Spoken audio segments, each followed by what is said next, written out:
একটা পাত্রের মধ্যে ময়দা, ডিম, গোলমরিচ আর দুধ দিয়ে খুব ভালো করে ফেটিয়ে একটা ব্যাটার বানিয়ে নিয়েছি। তারপর নিয়ে নিয়েছি নানান রকমের সবজি, যদি আরও সবজি থাকে তাও দিতে পারেন।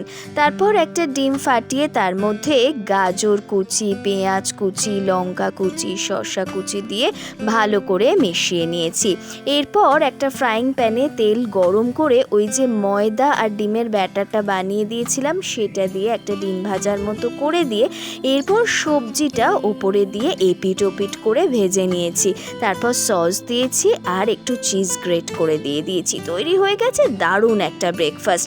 ভিডিওটা কেমন লাগলো অবশ্যই আমাকে কমেন্ট করে জানাবেন।